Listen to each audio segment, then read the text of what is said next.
Ready to go back to Oz? Well, not the Oz you think you know. This time we're diving deep into the memories of Burr, the cowardly lion, as he tries to figure out his past. You know, that whole amnesia thing. Amnesia, anxieties, fear of being exposed. Poor guy. And it doesn't help that Oz itself is going through some major changes. Yeah, talk about bad timing. No wizard, Princess Ozma's missing, and we've got Emperor Shellthrop basically trying to take over. It's a lot. And then Burr meets this ancient oracle, Yackle. Yackle, right? Born old, she says. And get this, she also can't remember anything. Amnesia buddies. What are the chances? It's like Maguire setting up this parallel on purpose, kicking off Burr's quest for, well, himself. Makes you think, is it easier to find yourself when the world around you is also kind of lost? Good question. Maguire definitely doesn't make it easy. I mean, look at Oz. You've got the whole wizard situation, missing princess, this power-hungry emperor. It's like Oz is figuring out its own identity at the same time. So like a macro-level identity crisis. Exactly. And then you've got Burr's personal struggle, especially when he meets this dying soldier, Jemsy. That's a powerful scene. Burr's first real conversation, right? Yeah, he's trying so hard, practicing greetings, figuring out how to even talk to someone. You can feel how much he wants to connect. And then Jemsy gives him this medal for bravery. Oh, right. And Burr's like, wait, you've got the wrong lion? Totally. But he keeps the medal, almost like he's trying to convince himself he deserves it. A symbol of the courage he wishes he had. Which brings us to Oz, the place itself. Specifically, Trom. Built on emerald trade, but tensions are high between those Glicken trolls and the Shiz merchants. It's like a powder keg waiting to explode. And then you've got those animal adverse laws. Tough being a lion when the system's against you. Definitely adds another layer to Burr's struggle, trying to find his place in a world that doesn't seem to want him. There's this intense scene. Burr stumbles into Trom just as a riot's about to break out. Sakali Ofish, she's the Glicken leader, finds out the Shiz merchants are taking advantage of her people. And Burr's caught right in the middle. Doesn't know where to turn. Then Sakali asks him point blank, "What kind of lion are you?" Talk about pressure. Seriously, it makes you think, can you stay neutral when things are that messed up? And that moment in Trom, it's a turning point for Burr. He starts to question everything. His place in Oz, what he should stand for. It's not just Trom, though. We also get glimpses of that Monterey of St. Glinda, that women's sanctuary, and its ties to the Throck family. Lots of secrets there. The Throps are like this shadow hanging over everything. Their influence, the mystery surrounding them. It's clear they know things about Oz's past. Maybe even Burr's past. And speaking of shadows, we can't forget about that grimoire, that book of Elphabas, the Wicked Witch. Dangerous magic waiting to be unleashed. It's like this ominous force lurking in the background. Totally. And then there are those Ozmys. Yeah. Popping up everywhere, watching Burr, but they never say anything about who he is. It's frustrating for him, that's for sure. But for us, it's like, what are they up to? What do they know? I know. It's like they're testing him, watching how he handles everything. But, you know, for all his anxieties, Burr really tries to connect with others. It's endearing. Here's this powerful lion, but he's stumbling over greetings, worried about what to say. Yeah, you think lion, you think fierce, confident, but Burr's always second-guessing himself. It makes him, I don't know, relatable. Absolutely. Like he's saying, hey, even lions get nervous sometimes. Totally. We're all just trying to figure things out, right? One conversation at a time. Yeah. It's like he's saying, look, even in this fantastical world, we can still see ourselves in these characters. Oh, for sure. And remember how we were talking about Burr struggling to, actually talk to people? Well, then he runs into the Cubbins. Those bears with the, what's the word? Selective memory? Yeah, like super selective. It's crazy. It's a really interesting contrast, right? You've got Burr obsessing over every little detail, trying to piece together his past. And then you've got the Cubbins living entirely in the moment. Like, poof, memory gone. Makes you think about different ways of dealing with the unknown. Some people cling to the past, others just let go. Right. Is one way better than the other? I don't know. It's like that old saying, it's all about balance. Maybe.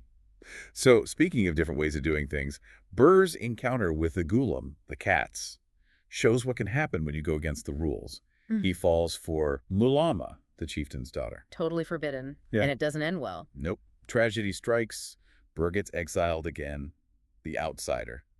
Never fitting in. Which brings us back to Yackle and her prophecy. That whole you have to leave the way you came in thing, it's cryptic. But it feels important. Like Burr has to go back to where it all started. Confront his origins. Not just about finding his family, though. It's deeper than that.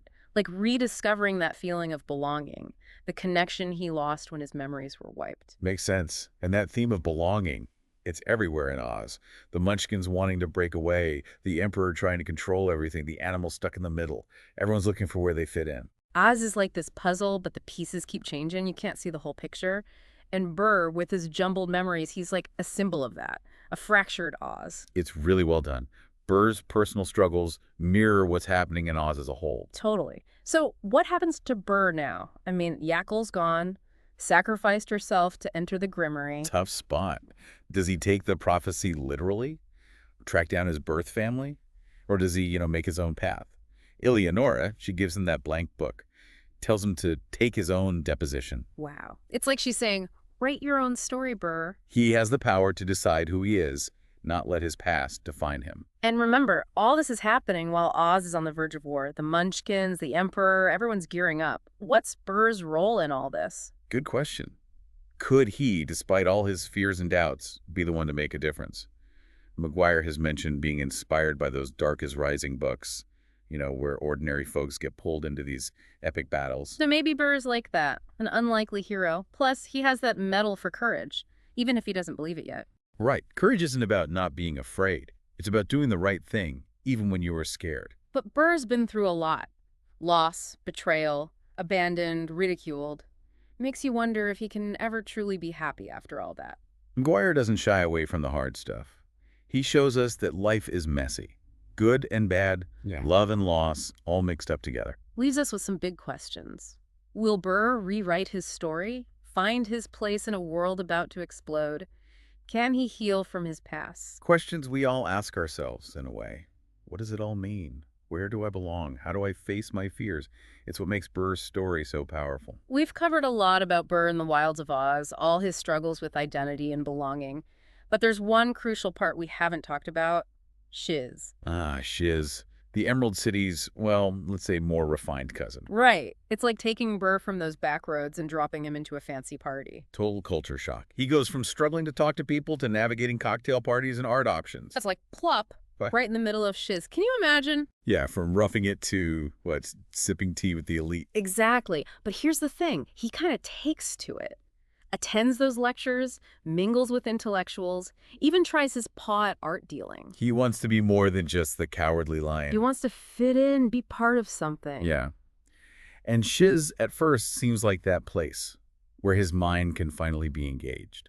He even becomes friends with the Scarecrow. Remember, the Scarecrow's a big deal in Oz's government now. It's like Burr's finally moving up in the world. Climbing that social ladder. But Oz has a way of pulling the rug out from under you. Especially when those rumors start about Burr being Elphaba's familiar. Uh-oh. At first, it's just gossip. A joke, maybe. But then it turns nasty. People get scared. It doesn't matter if it's true or not. It's like that fear of the unknown. Anything different, it takes over. Happens all the time, even in a place that seems so progressive. It's brutal.